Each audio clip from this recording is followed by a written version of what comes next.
Throwaway time, what's your secret that could literally ruin your life if it came out? Make sure you hit the subscribe button and the bell, guys, if you haven't done so already, because I am doing these videos every single day.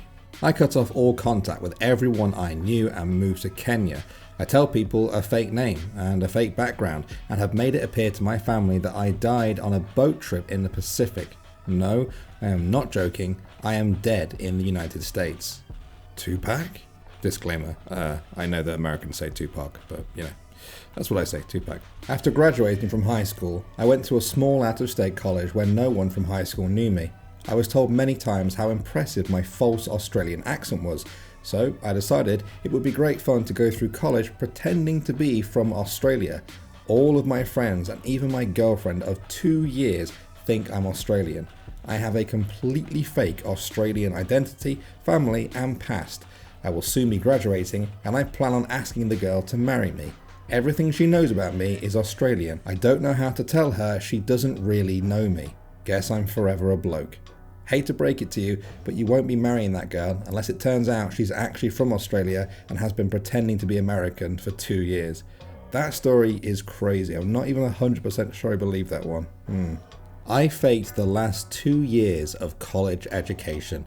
My parents put so much pressure on me I couldn't handle it. I was suffering from severe depression and anxiety, so I faked it all. Lied to everyone. Made up fake transcripts.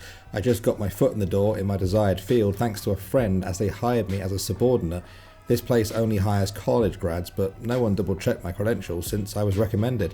My hopes is that if I need to find another job, I'll have been at this place long enough to get it by experience alone. I work for a very prestigious company. I'm not bad at my job, I'm actually quite good, but my fear is eventually I'll hit a wall and the lie will come to light. No one has ever known this for the better part of a decade. It's a relief to finally say it out loud. I can't even tell those I love. My silence is my prison. If you get caught and go to a community college, you'll find a hilarious study group. This comment is streets ahead. I accidentally killed 7 people. I put a rag into a new water heater exhaust to keep debris out and installed it in a rental. I get a call a week later. There's been an accident. I show up and there's a ton of EMs and police. They ask me where the gas shutoff is, and I go down to shut the gas off and see the end of the rag I forgot sticking out of the top of the heater. Rip the rag out, shut the gas off and head upstairs only to be told all the tenants were dead. I drink all day now and sleep. It's killing me from the inside every single day, but if I say anything, my family is ruined. We have a bunch of rental properties and we'd be shut down. I think you owe it to every one of your current renters to have all your properties completely inspected. There's a chance that it wasn't the rag alone, and get carbon monoxide detectors for all of your properties. And go get some counselling, because drinking all day is not a good solution. It's confidential. They cannot, by law, tell anyone what you tell them, unless you threaten to harm someone, and they believe you will. Yeah, that one was pretty shocking. I saw quite a few people doubting how true it was, but then I also saw this comment where a person said, "Not much to worry about anyway. Police concluded someone left the van running in the garage. It was out of fuel and the key was in the on position." So yeah, it looks like perhaps it wasn't that person's fault, but nobody is sure if they ended up finding that comment. I still have imaginary friends. I'm almost 30. I lost them for a while. I don't know why or how, but they were gone. I couldn't see them or hear them anymore, not the way I used to when I was younger. It made me miserable. I kept hoping for a way to get them back. 2 weeks ago, I somehow managed to finally break through whatever the barrier was. I have spent the past 2 weeks hanging out with and talking to a character from a well-known TV show. I can't really see him visually, but I can see him with my mind's eye. He goes almost everywhere with me. He's sitting on my bed right now, waiting for me to get off my computer. I promised I would get off a little while ago, but I had to check Reddit one last time. He's been coming to work with me every day for the past 2 weeks. I share my food with him. I kind of mentally duplicate it for him since he can't touch it in reality. I love it. I'm happy again. I realise most people would say he isn't real, but something about him is. I don't care. He's real to me. I'm really not sure what to make of that one. What do you guys think? I have been pretending to be colourblind to everyone I have ever known, including my own parents, since I was in 3rd grade. I am now 28 years old. I even convinced an optometrist of it. before your death, are you going to make your last words, "Fooled you"? I run a cake business. I charge people hundreds for wedding cakes. Every last one is made using Pillsbury cake mix I buy for $1 a box at Walmart. I suck at baking. Every time I've ever tried to make a cake from scratch, it sucked. But baking is like my whole deal. My friends all call me the cake girl. It's like my whole life is a lie. People compliment my cakes all the time, telling me how delicious they are, telling me it's so much better than box mix cake, telling me they could never bake a cake so delicious. Well, guess what? For $1, they too can make a cake just as delicious. Just add oil, eggs, and water. In my defense, I love cake decorating. I make all the frostings and fondant from scratch. I just hate baking f***ing cakes. I base my prices mostly on the decoration of the cakes and not of the cake itself, if that makes sense. Still, no one knows about this except my husband. Even my best friends think I slave over the oven mixing and baking these damn cakes. I have been doing this for years. If anyone knew, my business and reputation would be in the toilet for sure. I keep telling myself that I have to learn how to make the damn cakes without the box mixes, but I never do it. I feel like such a sham sometimes. Yeah, that's an incredible story. What's even more funny is that this person comes back every year or two and puts a little life update to this comment, and they recently did an update saying they found out they are gluten intolerant, which means they can't even eat the cakes that they're making. So that's where their life is now. 2.5 years ago, I was in dire financial straits, so I sold my home to keep my struggling business afloat.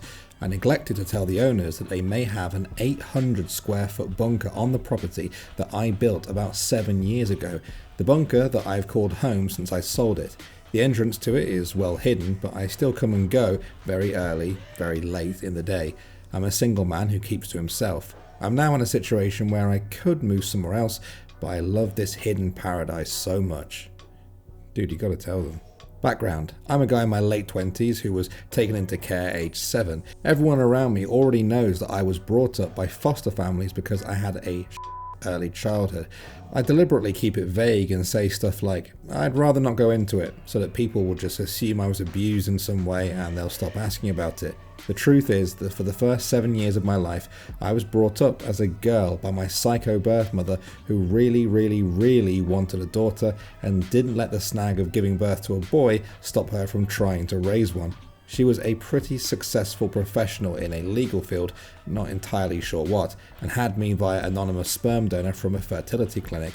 She found out I was a boy at a late ultrasound and then moved across the country, gave birth to me at home, and continued to move about until I was 5 or so. It was just the two of us all my life. We had contact with other people, of course, but they rarely got very close. I had lots of friends, but was always supervised. I found out way after that my mother's strong puritanical Christianity was a lie she used to explain why she was so strict about me being private and never letting anyone see me get changed or anything. I just accepted all of this as fact, having never been told anything different. I was sent to a religious school for girls and had a really great childhood.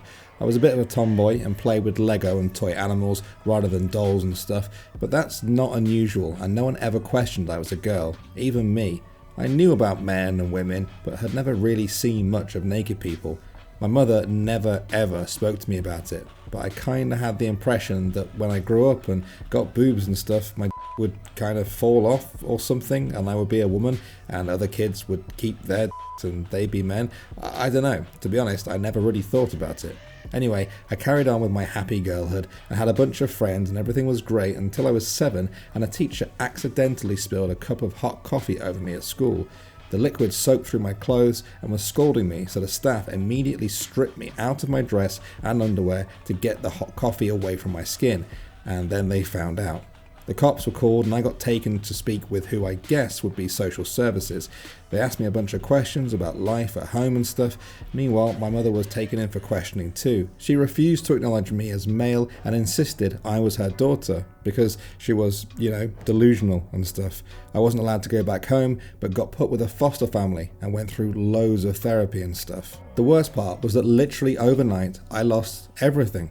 My mother, my home, all my toys, all my clothes. I moved schools, so lost all my friends. They cut all my hair off and told me I wasn't a girl anymore. It was really traumatic. The first foster home wasn't that great.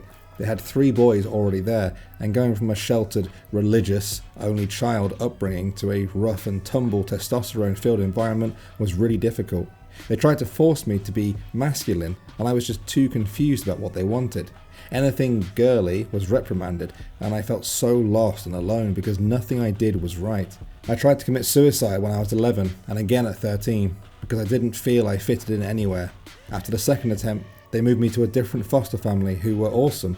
I consider them to be my parents. They actually stood up for me. The first thing was that they let me grow my hair. From when I got taken into care, they buzzed my hair short, and I hated it.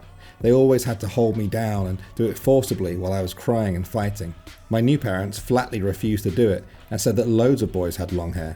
They also let me quit karate and football and take up swimming and jazz dance. Since I've been in care, no one had ever stood up for my right to choose what activities to do or how to dress before. It was amazing. In the end, I came out of it with a pretty healthy gender identity.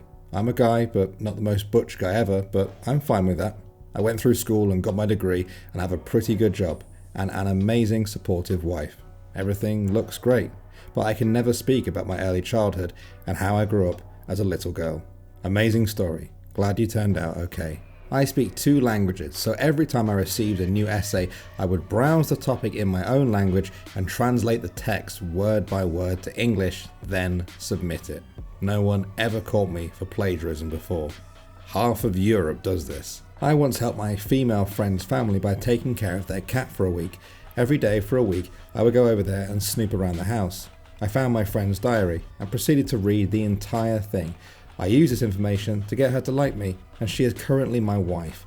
This is literally the juiciest secret in this thread for some reason. Not totally bland, but not overly obscene, probably because this is something I could actually picture any person doing if given the chance.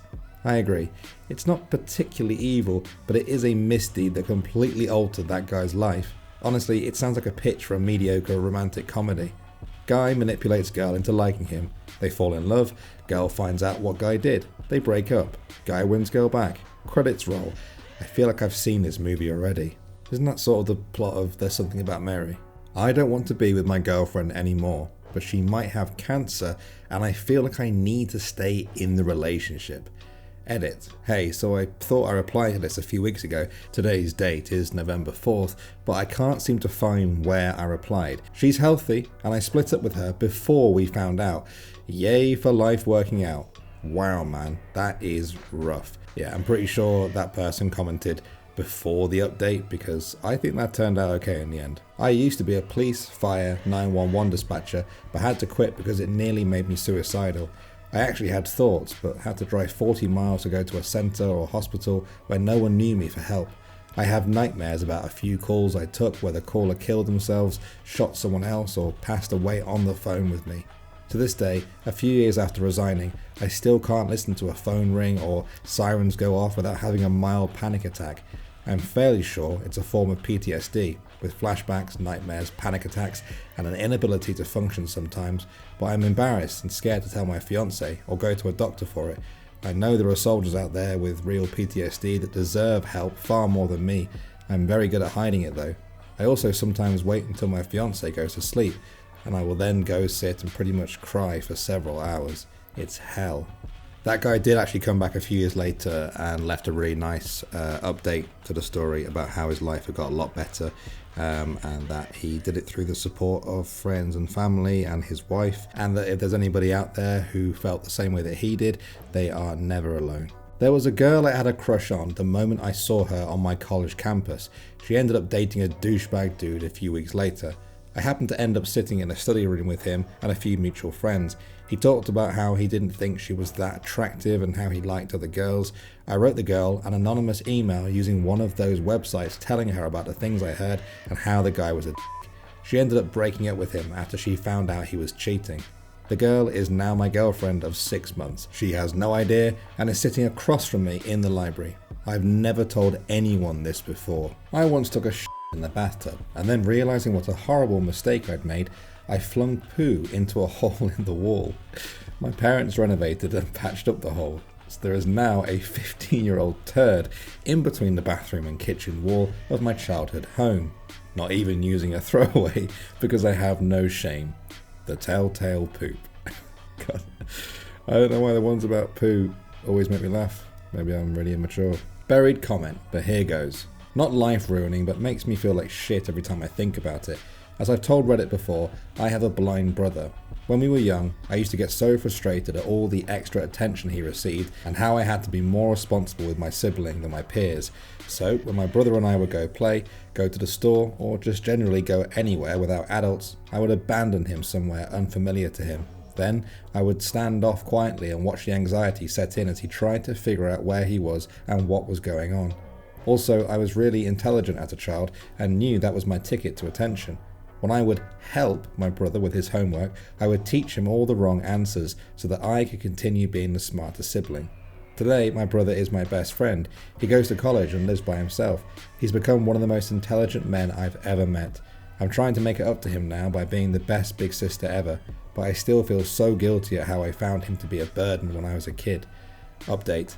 I immediately called my brother after posting this and caught him while he was walking to a study group. I told him about my guilt and he laughed. He understands how frustrating it must have been.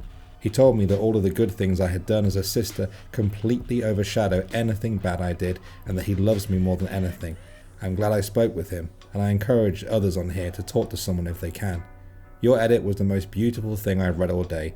In a depressing thread, I'm so glad for your redemption with your brother. I hate all of my friends. Literally. I don't have anything in common with any of them, and I don't care. But I'm too scared to be alone and have no one else to go to, so I keep hanging around with them. I honestly can't think of a single person that I genuinely enjoy being around. There are moments, sure, but I'm faking it most of the time. I feel cold and heartless when I think about it, but I really don't like people. At all. And yet I'm lonely. Scumbag brain. Damn it. Well, it's more of a secret to my friends that I've made recently. Some background first. I don't like being touched or hugged, and I'm incredibly uncomfortable with intimacy in general. When I was in 8th grade, a bunch of girls in my class convinced me they had a friend who fancied me. They said she had seen me somewhere and thought I was cute. They faked an MSN account and they talked to me every night for a few months, invited me out to the movies and, obviously, didn't show up. Then revealed to the whole grade that I had been tricked into having an imaginary girlfriend. I was mocked viciously by everyone in the grade, and ever since then, I can't really trust women. I also can't believe that a girl may have feelings for me. Even when they explicitly tell me they have feelings for me, I can't help but feel like they're trying to trick me. It caused me a lot of insecurity, and I can't get attached to people easily. I'm terribly afraid to text or message people first because I'm convinced I would be annoying them. What's worse is that when I think about it, I know it probably isn't true, but I can't help but feel like it is. Even though it was grade 8, it was around the time when attraction to women was just starting to get real, so to be hurt at a time as delicate as that has really done some damage. The secret, of course, is that I have been dumb enough to be tricked. As you might suspect, the whole thing has left me afraid of being vulnerable. To have this found out by my newer friends, as in university friends, would put me in a really uncomfortable place. I probably wouldn't be able to be their friend anymore. Thanks for reading. You're the first people I've told about what this event has actually done to me. Edit. I know people still read this thread, so I felt I should come back and I owed people an update. I've since met such a fantastic woman, someone who makes me incredibly happy. I love her very much, she loves me, and she's helping me get used to the idea of feeling valuable and trusting people, or at least one person. She's the best thing that's happened to me in a long time, maybe ever. I'm glad I got to come back to this post and finish it off with a happy ending. To all the people in the comments who were kind to me or who share their own similar experiences, you're always valuable and someone will notice. Wow, that's incredibly sweet. I love that one.